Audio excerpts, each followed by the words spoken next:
कि what is IPR. कोई भी बिजनेस में या इवन नॉन बिजनेस में आप कुछ नया क्रिएट करते हैं which is of your mind, that is intellectual property right. Basically होता क्या है, ट्रेडमार्क को हम प्रोटेक्ट कैसे कर सकते हैं? कोई कॉपी ना कर ले, वो क्रिएटिव नाम है तो आप उसको ट्रेडमार्क करा सकते हैं। आप पहले तो प्रोटेक्ट कीजिए, उसको फाइल कीजिए ट्रेडमार्क ऑफिस में। सिंपल प्रोसेस होता है, रिक्वेस्ट करते हैं। कई बार मैं भी कह देता हूँ आप गवर्नमेंट फीस दे दीजिए, क्योंकि हर ट्रेडमार्क और पेटेंट में एक गवर्नमेंट फीस होती है। उद्यम कार्ड वो होना चाहिए, जरूरी है, क्योंकि मैं ये नहीं कहूंगा जैसे प्राइवेट लिमिटेड होती है तो उनका सिन नंबर होता है, incorporation certificate. Thankful to government of India, उन्होंने ये रिकॉग्नाइज किया कि IPR is very important, integral part of business.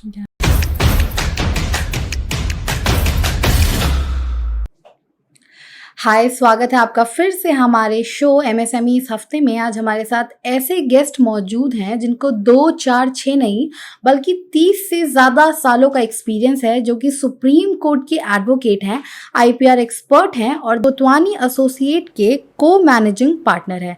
Hi sir, स्वागत है। तो आप थोड़ा सा अपने बारे में इंट्रोडक्शन देना चाहेंगे हमारे दर्शकों को, थोड़ा सा ओवरव्यू? श्योर, आपने बिल्कुल ठीक बोला। अराउंड 30 इयर्स एक्सपीरियंस है जी। मेनली इंटेलेक्चुअल प्रॉपर्टी राइट्स के केसेस करते हैं हम जी। और आईपीआर मींस बिजनेस के लिए जो कि बिल्कुल इंटीग्रल पार्ट ऑफ कोई भी बिजनेस हो उसके देखते हैं। मेरे को एक्सपीरियंस इन हाउस काउंसिल जिसे कहते हैं, जनरल काउंसिल कहते हैं, का भी है। मैं माइक्रोसॉफ्ट का भी आईपीआर का जनरल काउंसिल इंडिया था पास्ट में, और काफ़ी मल्टीनेशनल कंपनीज में इन हाउस भी काम कर चुका हूँ जी। हाँ, तो Jotwani associates is 30 years old, जी। पर we do all kind of litigation work, corporate work, IPR work। जी। तो ये ब्रीफ इंट्रोडक्शन है। और सर से बातचीत में ये भी पता चला कि सर जो हैं पेटेंट एजेंट हैं 300 में आते हैं सर, और आज के डेट में वो लाखों में है वो संख्या अगर देखा जाए तो। राइट। मेरा रजिस्ट्रेशन बहुत पुराना है, 349 मेरा नंबर है। तो आपको है भी तो 30 प्लस इयर्स का एक्सपीरियंस। करेक्ट। उस टाइम इतनी आईपीआर अवेयरनेस नहीं होती थी जी। तो I was among the earliest patent agent registered in India. तो अगर आपने बात करी तो आपकी जर्नी क्या थी, आपने शुरू कैसे करा कि आपको इसी सेक्टर में जाना है? I am basically a lawyer, पर मैंने बाद में इंजीनियरिंग भी किया, but basically started with litigation in the courts. फिर उसके बाद एक बहुत मल्टीनेशनल यूएस कंपनी में जॉब किया आईपीआर में। तब से इंटेलेक्चुअल प्रॉपर्टी राइट्स का काम, हमारा मेजर काम वही है, जिसमें पैटेंट्स, ट्रेडमार्क, कॉपीराइट्स रहे। और जैसे कि मैंने बताया, काफ़ी साल, अराउंड 15 साल में इन हाउस भी रहा कंपनीज के। I was on the rolls of companies like Microsoft, Symantec, Veritas, NCR corporation. These are big companies. I was in house counsel for these companies. तो काफी वेरिड, मैं उस साइड भी रहा हूँ जो आईपीआर की सर्विसेज लेते हैं जी। और उस now I am providing a services intellectual property rights की, जो कि बहुत वास्ट फील्ड है जी। तो आप थोड़ा सा मतलब एक शॉर्ट सा इंट्रोडक्शन भी देना चाहेंगे आईपीआर के बारे में, क्योंकि बहुत से लोगों को अभी भी नहीं पता, बिजनेस स्टार्ट कर देते हैं लेकिन उनको पता ही नहीं होता कि आईपीआर एक्चुअली होता क्या है। तो थोड़ा सा आप शॉर्ट में बता दीजिए कि व्हाट इज आईपीआर। श्योर, मैं एक लाइन में बता सकता हूँ। एक लाइन में इंटेलेक्चुअल प्रॉपर्टी राइट्स है एनीथिंग जो that is a creation of your mind. जो भी आप कोई भी बिजनेस में या इवन नॉन बिजनेस में आप कुछ नया क्रिएट करते हैं which is of your mind, that is intellectual property rights. आजकल आप देखेंगे जो बड़ी बड़ी कंपनीज चल रही हैं, if you see Fortune 50 companies, तो आप देखेंगे आकांक्षा की उसमें 90% of their asset value is intellectual property rights. Okay, ये building, furniture, car, in fact they don't want to own it also. आप देखेंगे Google, Microsoft, they will not own a property in India और anywhere in the world. They say कि नहीं, किराए पे ही हम रहेंगे, right? But what they own, patents, trademark, copyrights is the biggest thing that they own, क्योंकि हर software आपको कॉपीराइट कराना पड़ता है। तो हर छोटे से लेके बड़ा बिजनेस तक का मैं एग्जांपल देना चाहता हूँ। ये तो मैंने बड़े बड़े एग्जांपल लिए, पर at the shop level also, you know, we are talking about MSME. तो एमएसएमई में भी आप देखेंगे आपको आईपीआर की जरूरत पड़ेगी, क्योंकि आपको अपना ट्रेडमार्क प्रोटेक्ट करना है, आपको अपना सॉफ्टवेयर, कॉपीराइट, मैन्युफैक्चरिंग, कोई आपने छोटा सा, ये देखिए कितना अच्छा आपका माइक है पॉडकास्ट का, तो ये भी एक डिजाइन पेटेंट किसी ने किया होगा कि और कोई डिजाइन ना कर पाए इसको। टेक्सटाइल जो कोड डाला है, किसी तरह से कॉलर्स हैं, ये बटन्स आपके कैसे हैं, सो ये all this is subject matter of IPR. So in short, anything that you do that you create by virtue of your mind is protected by IPRs. So like आपने एक बात बताया ट्रेडमार्क प्रोटेक्ट करना, तो बेसिकली होता क्या है, trademark को हम प्रोटेक्ट कैसे कर सकते हैं? आपको कोई आइडिया आया, आजकल तो वैसे आर्टिफिशियल इंटेलिजेंस से आप बड़े बड़े लोगो बना सकते हो, आप नाम, क्रिएटिव नाम भी सोच सकते हो, तो पर उसको प्रोटेक्ट करना है अगर हमें, तो आपने मान ले कोई नाम सोचा और आपको वो प्रोटेक्ट करना है, आपकी कोई दुकान का नाम है, तो और कोई कॉपी ना कर ले, वो क्रिएटिव नाम है, तो आप उसको ट्रेडमार्क करा सकते हैं। ट्रेडमार्क एक प्रोटेक्शन आपको मिलता है for a period of 10 years, renewable, आप रिन्यू कर सकते हो। कोक है जैसे Coca Cola, centuries old trademark है ना, तो वो प्रोटेक्ट किया उन्होंने 10 साल, और हर जुरिस्डिक्शन में जाके प्रोटेक्ट करना पड़ता है, इंडिया का अलग, यूएस का अलग, कनाडा का अलग, तो इस तरीके से आपको जहां जहां पे आप सेल कर रहे हो, मान लो एक आप छोटे दुकानदार हैं, आप सिर्फ दिल्ली की लाजपत नगर में आपकी शॉप है, पर आपका नाम जो है वो बहुत यूनिक है, तो आपको प्रोटेक्ट कर लेना चाहिए, क्योंकि आपके कॉपी हो जाएगा, इमीडिएटली कॉपी कोई ना कोई कर लेगा उसको, और वर्ष कॉपी करके आपको ही रोकेगा, फिर वो आपको ही नोटिस दे देगा। तो इसको मतलब रोक कैसे सकते हैं? आप पहले तो प्रोटेक्ट कीजिए, उसको फाइल कीजिए ट्रेडमार्क ऑफिस में, सिंपल प्रोसेस होता है। लॉयर हो तो बेटर है, क्योंकि लॉयर के पास एक्सपीरियंस है कि किस क्लास में जाएगा, यूसेज डेट क्या डालनी है, छोटी छोटी बातें होती हैं जो आप भी सीख सकते हो, पर वो कई बार गूगल ज्ञान गलत हो जाता है। मैं क्लाइंट्स को ये कहता हूँ, आप कुछ ज्यादा ही गूगल से पढ़ के आए हैं, तो कई बार गूगल ज्ञान गलत हो जाता है, तो आप, it is good to hire a lawyer, और आप जरूरी नहीं है, आप अपने आप भी, अगर आपके पास टाइम है, आप अपने आप ट्रेडमार्क फाइल कर सकते हैं। गवर्नमेंट की साइट पे जाइए, वो बड़ी हेल्पफुल है, गवर्नमेंट की वेबसाइट जो नई है, आपको फॉर्म्स भरने पड़ते हैं, अपना नाम, अपना यूजर डेट, आपका लोगो डालना पड़ता है, आपको जो नाम प्रोटेक्ट करना चाहते हैं आप वो डालिए, किस क्लास में मतलब किस कैटेगरी में डालना चाहते हैं, आपको अपना प्रोडक्ट बताना पड़ेगा, तो ऐसा एक फॉर्म होता है, ऑनलाइन होता है, वो आप उस भरिए, और इनफैक्ट आप as an applicant directly file कर सकते हैं, you don't need a lawyer for that. तो अगर ट्रेडमार्क रिजेक्ट वगैरह हो जाता है तो वापस से अप्लाई कर सकते हैं, इसका कोई प्रोसीजर होता है? राइट, रिजेक्ट किस कारण से है उस पर डिपेंड करता है। अगर रिजेक्ट हुआ है कि पहले से ही ऐसा ट्रेडमार्क एग्जिस्ट करता है, तो मुश्किल हो जाएगा आपको दोबारा मिलना, पर हाँ, कोई टेक्निकल रीजन से रिजेक्ट हो जाता है तो आप रीफाइल कर सकते हैं, इसमें कोई कई बार अबेंडेंड हो जाता है, आप ध्यान नहीं देते हो, आपको मेल आती है, आप उस पर एक्शन नहीं लेते हो, तो अबेंडन हो जाता है, तो तब आप दोबारा फाइल कर सकते हो। ट्रेडमार्क का राइट्स आपके शुरू होते हैं जब से आपकी यूसेज होती है, जब से आप यूज करना शुरू करते हैं, तो बहुत आसान है। तो एमएसएमई को ऐसी क्या चीज़ें मतलब अवॉइड करनी चाहिए जब वो अपने ब्रांड का नाम रखते हैं या लोगो रखते हैं, तो ऐसी क्या चीज़ें हैं? देखिए, मैं जो सजेस्ट करता हूँ लोगों को कि आप कोई इन्वेंटिव वर्ड रखिए, जो आप कम, जैसे आपका कोडैक है, उसका डिक्शनरी मीनिंग नहीं है, गूगल है, दीज आर गुड ट्रेडमार्क्स, क्योंकि उसका कोई पीछे पास नहीं है। टेस्ला, कितना अच्छा नाम है, टेस्ला आपने पॉपुलर किया, अपने आप टेस्ला को पॉपुलर किया, उसका कोई डिक्शनरी मीनिंग नहीं है, तो अगर आप ऐसा कोई वर्ड रखते हैं तो बेटर है, लेकिन ऐसी बात नहीं है, बजाज भी है सरनेम, टाटा भी है सरनेम, सारे रजिस्टर्ड ट्रेडमार्क है। Reliance is a dictionary meaning, Reliance एक डिक्शनरी का मीनिंग है, but it is registered. But always I would recommend कि आप कोई इन्वेंटिव वर्ड को आप अपनी शॉप का नाम सोचिए, और ये लोगों को याद भी रहता है। अगर आप कोई डिक्शनरी मीनिंग रखेंगे तो वो याद नहीं रहेगा, पर अगर आप कोई क्रिएटिव वर्ड रखेंगे तो जब कस्टमर आपकी दुकान से बाहर जाएगा उसको याद रहेगा कि मैंने इस दुकान पे मैं गया था। So this is my recommendation, it's not necessary आप फॉलो करें। तो लाइक जो स्मॉल बिजनेस ओनर्स होते हैं उनको लो कॉस्ट लीगल एडवाइस कैसे ले सकते हैं वो लोग? क्योंकि जब लीगल की बात आती है तो लोगों को लगता है बहुत सारे पैसे जाएंगे, एडवोकेट बहुत सारे पैसे लेते हैं, तो ये एक मिसकंसेप्शन है या कितना रियल है, इसको थोड़ा आप बताइए, डिकोड करें। वेल इट्स पार्शियली रियल भी है, ओके, क्योंकि लॉयर मेरे जैसे लॉयर तो फ्री में भी कर देते हैं, we have a lot of pro bono work, लेकिन क्या करते हैं लॉयर पे आपकी पेइंग कैपेसिटी देखते हैं, ये नहीं देखते कि आप देखते हैं अरे टर्नओवर इसका तो 50 करोड़ है, 100 करोड़ है, इससे मैं ज्यादा फीस ले सकता हूँ। So they look at your paying capacity और फिर वो कोट करते हैं। बट हाँ रीजनेबल भी हैं, you can find pro bono work also, बहुत लोग करते हैं।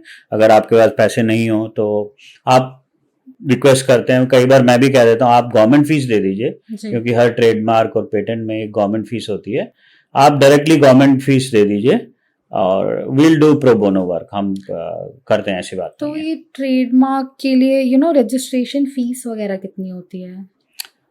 ट्रेड वो अलग अलग कैटेगरीज हैं इसके लिए। एक एमएसएमई जैसे कोई कमर्शियल एंटिटी है, उसकी 9,000 रुपीज पर मार्क पर क्लास गवर्नमेंट फीस होती है। पर एमएसएमई हुआ या एजुकेशनल इंस्टीट्यूशन हुआ, उनके कम रहते हैं। एमएसएमई की 4500 है, और अगर आप और भी मतलब आप अलग अलग कैटेगरीज हैं। वो चार्ट दे रखा है गवर्नमेंट का वेबसाइट पे कि ये फीस है, and you can pay by credit card directly to the government website. तो अगर मैं बात करूँ लीगल डॉक्यूमेंट्स की, तो ऐसा कौन सा एक डॉक्यूमेंट है जो सारे एमएसएमईज के पास होना ही चाहिए? उद्यम कार्ड वो होना चाहिए, जरूरी है, क्योंकि मैं ये नहीं कहूंगा जैसे प्राइवेट लिमिटेड होती है तो उनका सिन नंबर होता है, इनकॉर्पोरेशन सर्टिफिकेट, वो दे दें तो अच्छा है। लेकिन बहुत सारी एमएसएमई प्राइवेट लिमिटेड नहीं होती है, वो ट्रस्ट होती है, वो सोसाइटी होती है। इवन लॉ फर्म भी एमएसएमई में रजिस्टर कर सकते हैं, इवन लॉयर्स भी कर सकते हैं, क्योंकि ये कमर्शियल ऑर्गेनाइजेशन है। इवन मेरी जो फर्म है Jotwani associates is part of MSME. Okay, so like MSME department में आईपीआर में क्या क्या पॉलिसीज़ हैं? क्योंकि ये क्वेश्चन बहुत ज़्यादा आता है, बहुत सारे लोग पूछते हैं जब बिजनेस ओनर्स होते हैं, स्टार्टअप करते हैं या फिर बिजनेस आगे भी बढ़ता है, तो ये क्वेश्चन बहुत ही देखा जाता है कि क्या क्या ऐसे आईपीआर में, एमएसएमई डिपार्टमेंट में आईपीआर में क्या क्या पॉलिसीज़ हैं? कांक्षा, बहुत अच्छा क्वेश्चन है, क्योंकि and I am thankful to government of India, उन्होंने ये रिकॉग्नाइज किया कि IPR is very important, integral part of business. और जो भी कंपनीज ग्रो की हैं उन्होंने शुरू में ही अपना आईपीआर प्रोटेक्ट किया है, whether it is manufacturing company और सॉफ्टवेयर कंपनीज। और सॉफ्टवेयर में तो इंडिया वर्ल्ड लीडर है, तो आप अपने सॉफ्टवेयर को कॉपीराइट नहीं कराएंगे तो क्या है। तो एमएसएमई जो भी कंपनीज हैं, एमएसएमई कह लीजिए, स्टार्टअप कह लीजिए, जो भी कंपनीज है, गवर्नमेंट ऑफ इंडिया का बहुत अच्छा प्रोग्राम है इसमें। अगर आप ट्रेडमार्क कराते हैं तो आई थिंक हर ट्रेडमार्क का गवर्नमेंट आप रीइंबर्स करती है आपको 10,000 रुपीज। ओके, हमारे जैसे अटॉर्नीज की फीस कम है, लेकिन गवर्नमेंट आपको 10,000 rupees kind of an incentive. People are not actually aware about it. या नहीं, लोगों को नहीं पता है। तो अगर आप एमएसएमई में रजिस्टर हैं तो बहुत अच्छा है। और 1 लाख रुपए आपको रीइंबर्स अगर आप डोमेस्टिक पेटेंट फाइल करते हैं। ओके, तो अगर आपका कोई पेटेंट होता है, if you have an invention, आप फाइल करते हैं जी, आपको गवर्नमेंट 1 लाख तक रीइंबर्स करती है। और अगर फॉरेन आउटसाइड इंडिया करते हैं, आपकी ऐसी इन्वेंशन है जो बाहर भी काम आए, तो गवर्नमेंट उस पर 5 लाख रुपए आपको देती है, एमएसएमई को देती है। और एज अ आईपीआर अटॉर्नी मैं कह दूं इतना मुश्किल नहीं है आपको इन्वेंट करना, आपको नई चीज। As I said in the beginning कि आईपीआर मतलब जो anything that is created by mind. Okay, छोटी सी छोटा डिजाइन हो गया। लोग अंडर एमएसएमईज खासकर अपने को अंडर एस्टिमेट करते हैं, अरे मैंने नया डिजाइन कर दिया तो क्या हो गया है। But you should protect it, उसकी वैल्यू आगे क्या होती है। और खासकर सॉफ्टवेयर, इंडियंस कितने अच्छे हैं, ऐप बनाते हैं, वेबसाइट बनाते हैं, कुछ प्रोटेक्ट नहीं करते, यूट्यूब में कंटेंट डालते हैं। You should protect it. तो ये बहुत जरूरी है एमएसएमईज के लिए कि आईपीआर प्रोटेक्ट करें। एंड आई एम थैंकफुल कि गवर्नमेंट ऑफ इंडिया ने इतनी अच्छी आईपीआर की पॉलिसी रखी है, पर बहुत कम इसमें डिस्बर्समेंट होता है। तो आई वुड रिकमेंड कि सारे एमएसएमई एक बार इंपॉर्टेंस ऑफ आईपीआर समझ लीजिए और गवर्नमेंट ऑफ इंडिया के प्रोग्राम्स समझ लीजिए।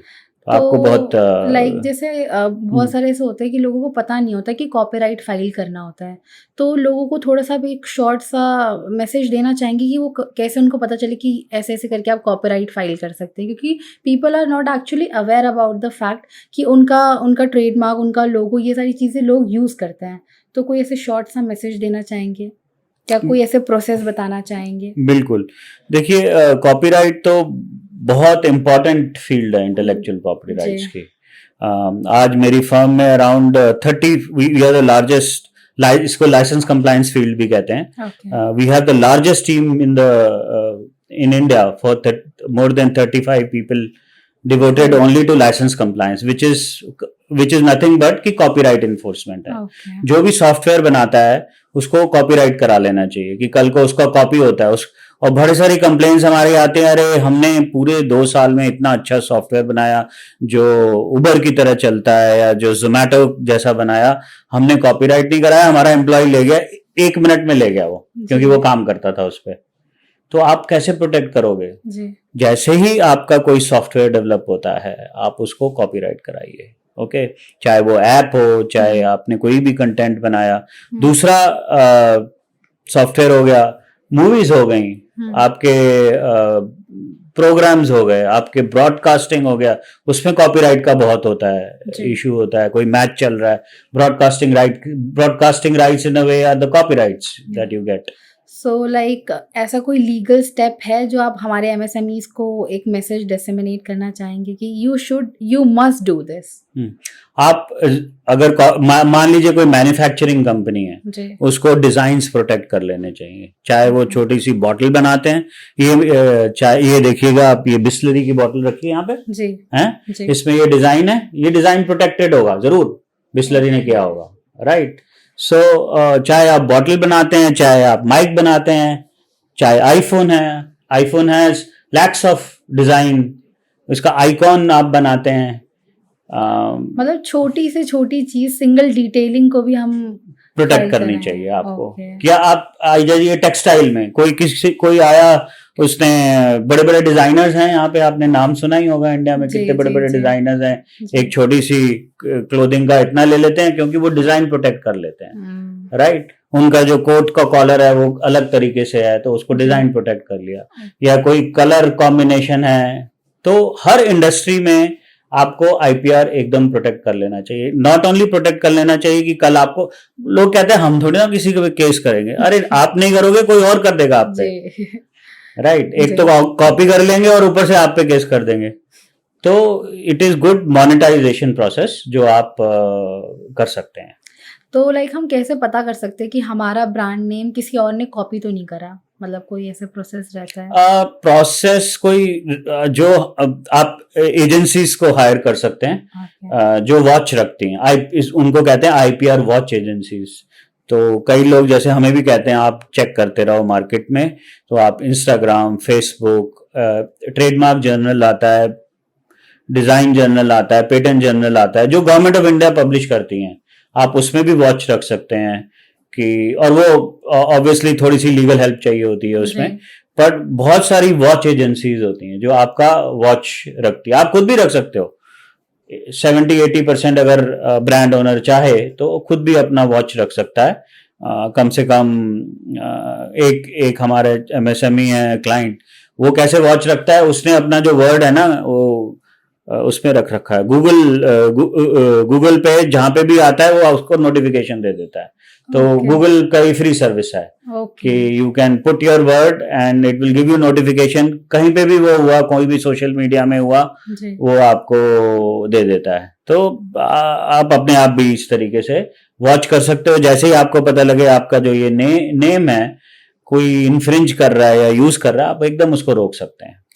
तो लाइक इंडिया, ये जो आईपीआर है सिर्फ इंडिया में होता है या फिर इंटरनेशनल प्रोटेक्शन भी किया जा सकता है? ये क्या ये पॉसिबल है? कॉपीराइट्स इंटरनेशनल हो सकता है क्योंकि कॉपीराइट्स एक बर्न कन्वेंशन है, उसमें का सारी कंट्रीज ने एग्री किया है कि कॉपीराइट अगर मैंने इंडिया में करा लिया तो मैं यूएसए में किसी को स्टॉप कर सकता हूँ। लेकिन पेटेंट ट्रेडमार्क आपको हर कंट्री जाना पड़ता है। अगर पेटेंट मीन्स एनी इन्वेंशन आपने की है तो आपको हर कंट्री में जाके वो प्रोटेक्ट करनी पड़ेगी। और ट्रेडमार्क भी ऐसे ही है, आपने कोई नया ब्रांड सोचा तो इंडिया की अलग है, यूएस की अलग है, कनाडा, हर कंट्री ने अलग ट्रेडमार्क, पर एक कंट्री में मिल जाता है ना तो इजी हो जाता है प्रोसेस। एक पीसीटी फाइलिंग प्रोसेस भी होता है, आप वहां भी जा सकते हो। मैड्रिड प्रोटोकॉल फाइलिंग होता है, आप जा सकते हो, इंटरनेशनली फाइल कर सकते हो, but ultimately certificate her country अलग अलग करके देगा। तो जैसे मैंने किसी ब्रांड का लोगो या कोई टैगलाइन यूज़ कर लिया, तो मेरे पे कितने तक का वो लगा सकते हैं, फाइन्स वगैरह लगाते हैं, फिर क्या क्या चीज़ें होती हैं वो?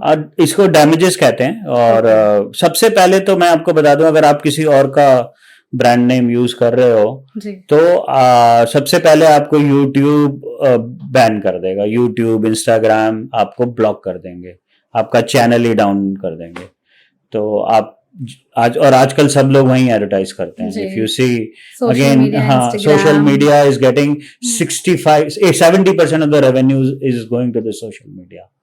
तो आपका वो जब उनको कंप्लेन करेंगे फेसबुक और इंस्टाग्राम को, तो वो आपसे सर्टिफिकेट मांगेंगे और आपका दूसरी पार्टी जो इन्फ्रिंज कर रही है उसका चैनल ही डाउन कर लेंगे। तो एक तो वो पार्ट हो गया कि आपका बिजनेस रुक गया। ऊपर से डैमेजेस कैसे कैलकुलेट करते हैं? डैमेजेस आपके रेवेन्यू पे डिपेंड करता है कि आपने कितना गेन किया होगा, आपका रेवेन्यू क्या है, जो केस कर रहा है उसका रेवेन्यू क्या है। तो एक दिल्ली हाई कोर्ट ने फॉर्मूला भी दे रखा है हाउ टू कैलकुलेट डैमेजेस।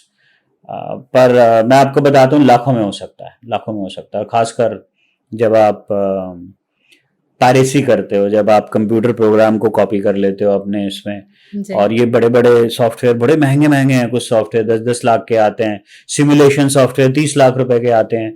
तो लोग सिमुलेशन सॉफ्टवेयर भी कॉपी कर लेते हैं, तो उसमें तो करोड़ों में डैमेजेस। दिल्ली हाई कोर्ट की बहुत सारी जजमेंट्स हैं, सुप्रीम कोर्ट भी हमें फेवर करता है कि इसको कहते हैं right holders, IPR right holders, उनकी बहुत प्रोटेक्शन है, बहुत प्रोटेक्शन है इंडियन कोर्ट्स में। देखा जाए तो ये तो बहुत ही मतलब ब्रॉड टर्म है और लोगों को एक्चुअली पता नहीं होता। वो बिजनेस स्टार्ट करते फिर बाद में जाके कहीं पता चलता है कि अच्छा ये सारी चीज़ें एग्जिस्ट करती हैं। तो बस यहीं तक रखते हैं बातचीत। आप लोगों को थोड़ा सा कोई एक शॉर्ट सा मैसेज देना चाहेंगे? मैं ये कहूँगा कि अगर आप क्रिएटिव हैं, किसी भी तरीके से, आपने बुक लिखी है, पेंटिंग की है, कोई नया टेक्सटाइल डिज़ाइन किया है, कोई नया डिज़ाइन आपने बनाया है किसी मैन्युफैक्चरिंग प्रोडक्ट का, आप कोई ब्रांड मार्केट में लाना चाहते हो, और आईपीआर को आप अपने प्रोटेक्ट कीजिए, बहुत ज़रूरी है। और ख़ासकर आजकल सोशल मीडिया के ज़माने में इतने एक दूसरे को केसेस हो रहे हैं, मैं बता नहीं सकता, मतलब, और बड़े अनजस्ट केसेस भी कई बार हो जाते हैं। आप अपने को ध्यान रखिए, protect your IPR, it is good way to monetize, और गवर्नमेंट ऑफ इंडिया की पूरी सपोर्ट। चलिए, आपने केसेस की बात कर दी है, तो आपके इतने सालों के एक्सपीरियंस पे एक और लास्ट क्वेश्चन कर लेते हैं कि ऐसा कोई इंसिडेंट या ऐसा कोई केस रहा है जो आप लोगों के साथ शेयर करना चाहेंगे कि ये आपकी अब तक की जर्नी का सबसे बड़ा केस था, या फिर इसमें बहुत ज़्यादा लॉस हुआ था सामने वाले का, या फिर देखिए, केसेस तो डेली हैं, हम इंटेलेक्चुअल प्रॉपर्टी राइट्स के करते हैं, पर हाँ, एक एमएसएमई का, क्योंकि हम इस प्रोग्राम में हैं, और वो केस भी मैंने प्रो बोनो किया था। जब एक जर्मन कंपनी ने इंडियन कंपनी को स्यू कर दिया था कि आप हमारा डिजाइन को यूज करें, कंप्रेस, दिल्ली हाई कोर्ट में किया था। I think it is 1.5 years back. तो वी डिड दैट। फॉर्चुनेटली वो जो एमएसएमई के हमने ही डिजाइन पहले रजिस्टर कर रखे थे इंडिया में। तो वो कंप्रेसर था, कंप्रेसर के डिजाइन्स थे, तो हम उसको फ्री में हमने सेटल करा ली थी। हमने अपने डिजाइन दिखा दिए थे कोर्ट में कि हम इस तरीके से कर रहे हैं, आपकी तरह से कंप्रेसर का डिजाइन नहीं है। तो बहुत ये एक, हालांकि कमर्शियली तो मैं नहीं कहूंगा कि बहुत बड़ा, but it was really satisfaction कि एक एमएसएमई ने जो पहले ध्यान रखा कि अपने आईपीआर को प्रोटेक्ट किया, नहीं तो पूरा रेड पड़ गया था उनकी फैक्ट्री में। देयर वर रेड ऑर्डर्स, और दिल्ली हाई कोर्ट में इंस्पेक्शन हुई उनके प्रोडक्ट की, पर फॉर्चुनेटली हमने उनके बहुत पहले डिजाइन हमारे पास था, हमने उनके कंप्रेसर के डिजाइन पहले ही रखे हुए थे। तो अच्छा था, मतलब this case was good, it didn't give us a money, but it gives us satisfaction. Satisfaction is a big thing. या ऑलराइट, तो मिलेंगे और भी ऐसे एपिसोड के साथ। धन्यवाद, ध्यान रखिए आपका, नमस्कार। Thank you Akanksha.